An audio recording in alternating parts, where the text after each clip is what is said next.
سبب‌های تنزل دولت سامانیان. از دوره حکمرانی نوح ابن نصر 943 954 نشانه‌های سست‌شوی دولت سامانیان هرچی بیشتر آشکار می‌گردد. این ضعیفی بیشتر در ساحه مالیه حس کرده می‌شد. بعد مرگ نصر ابن احمد سامانی سربازان معاش نگرفته بودند. این قهر و غضب گارد ترک را به وجود آورد.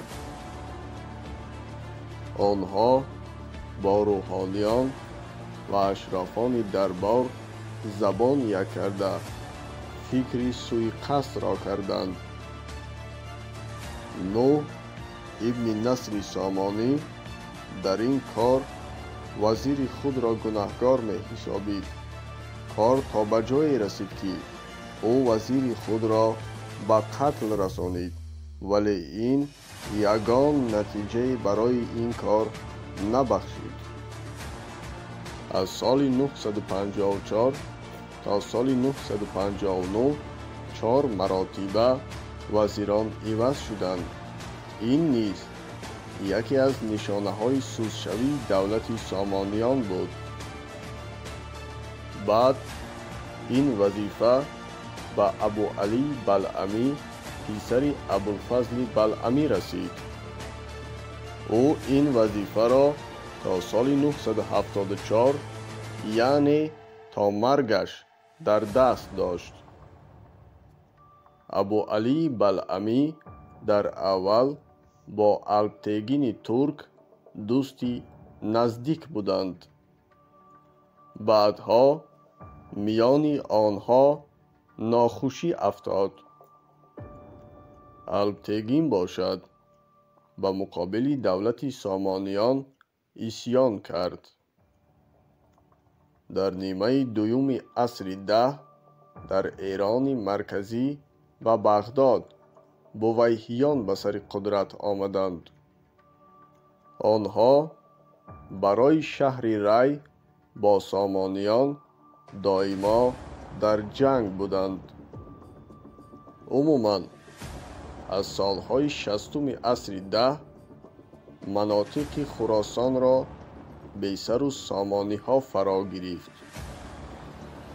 این گونه بی سر و سامانی ها گاهی در پایتخت یعنی شهر بخارا نیز به چشم می رسید.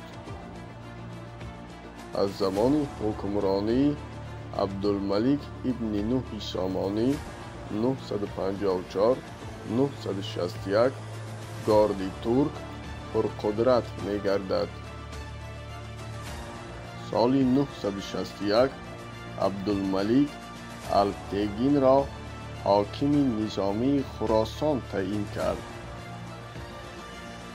منصور ابن نوح 961 976 به سر قدرت آمده او را از حاکمی آزاد نمود. الپتگین به غضب آمده سال 962 به بلخ لشکر کشید و سپاه امیر را شکست داده از شهر بیرون کرد.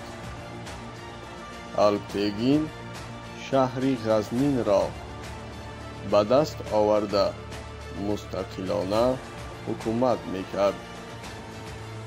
یکی از عامل‌های فروپاشی سامانیان متحد نبودن این خاندان بین همدیگر بود.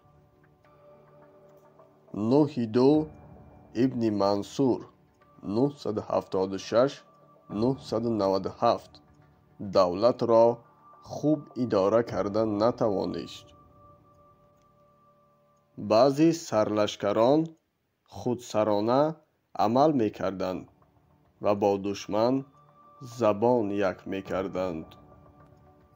همین بود که سال 992 قبیله های بادیه‌نشین ترک یغما و چگیل و قرلوق که در هفت رود و قاشغر زندگی می‌کردند، به قلمرو سامانیان لشکر کشیدند.